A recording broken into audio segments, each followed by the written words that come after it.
की शुरुआत world exclusive breaking news के साथ करेंगे। इजराइल और हमास के बीच इस छिड़ी जंग के बीच अमेरिकी राष्ट्रपति इजराइल आ रहे हैं। जो बाइडेन का दौरा ऐसे वक्त में है जब इजराइल पर हमास और हिजबुल्लाह लगातार घातक और अचूक मिसाइलों से हमला कर रहा है। दावा तो यहां तक किया जा रहा है कि इन धमाकों की आवाज अमेरिकी विदेश मंत्री एंटनी ब्लिंकन के कानों तक में गूंजी है और उन्होंने जान बचाने के लिए बंकर का सहारा ले लिया था। अमेरिकी राष्ट्रपति के दौरे से पहले इजराइल को अमेरिकी सेना ने अभेद्य किले में तब्दील कर दिया है।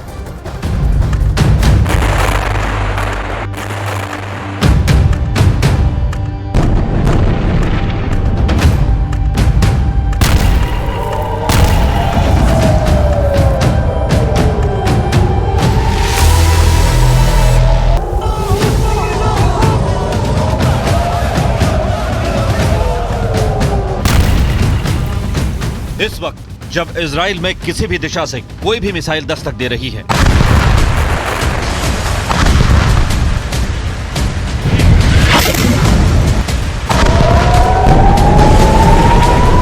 किसी भी हथियार की ताकत इजराइल के जवानों को टारगेट कर रही है,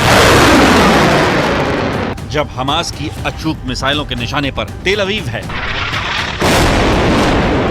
जब हिजबुल्लाह के आतंकियों ने इजराइल फतेह की कसम खाई है,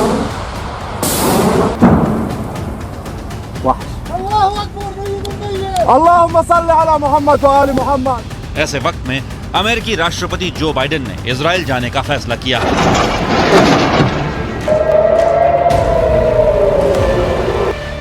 और अमेरिकी विदेश मंत्री एंटनी ब्लिंकन की तरफ से इस बात की आधिकारिक पुष्टि भी कर दी गई है।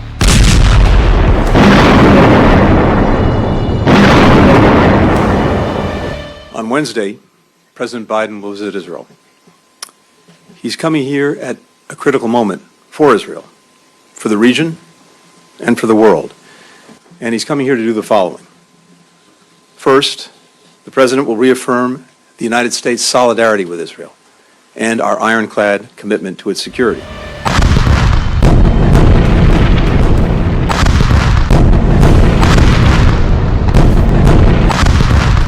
अमेरिकी राष्ट्रपति जो बाइडेन को नेतन्याहू पहले भी इजराइल यात्रा के लिए बुला चुके हैं, जिसके बाद ये कयास लगाए जा रहे थे कि बाइडेन का प्लेन कभी भी इजराइल की जमीन पर लैंड कर सकता है।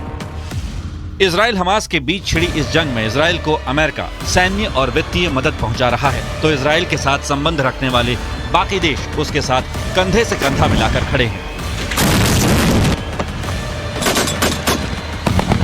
इजराइल में अमेरिकी नागरिकों की हत्या के बाद सुपर पावर ने साफ कर दिया है कि अमेरिकी नागरिकों के हत्यारों को इस जमीन पर रहने नहीं दिया जाएगा।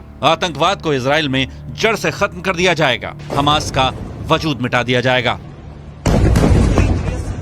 President Biden will again make clear, as he's done unequivocally since Hamas's slaughter of more than 1,400 people, including at least 30 Americans, that Israel has the right and indeed the duty to defend its people from Hamas and other terrorists and to prevent future attacks.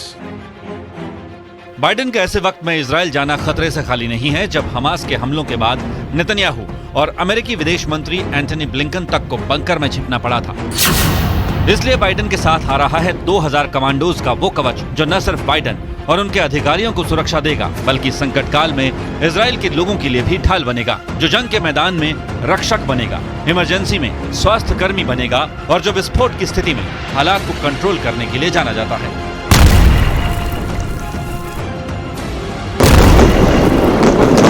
2000 commandos की ये पलटन Biden के साथ ही Israel में land करेगी या फिर बाद में, इस पर व्हाइट हाउस की तरफ से फिलहाल कोई आधिकारिक बयान सामने नहीं आया है, लेकिन इन कमांडोज को 24/7 तैयार रहने के आदेश जरूर मिल चुके हैं।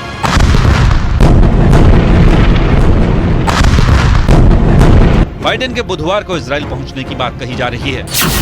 बाइडेन के पहुंचने से पहले ही इजराइल को तीनों तरफ से अमेरिकी नौसेना के उस ब्रह्मास्त्र ने कवर कर लिया है, जिस पर हमास का न तो अटैक काम आएगा, न ही कोई मिशन को अंजाम दिया जा सकेगा।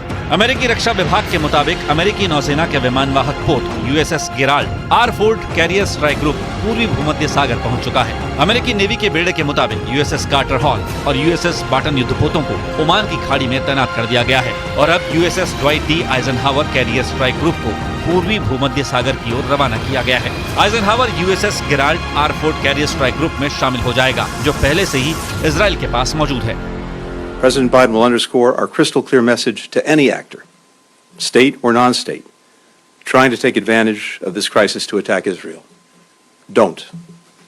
To that end, he's deployed 2 aircraft carrier groups and other military assets to the region.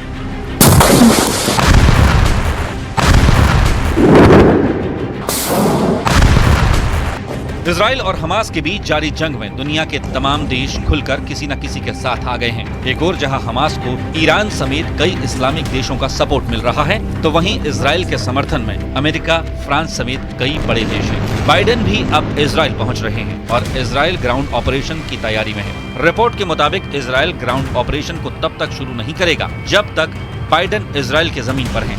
Netanyahu से मुलाकात के बाद बाइडेन जॉर्डन, फिर मिस्र और बाद में फिलिस्तीन के लिए रवाना होंगे।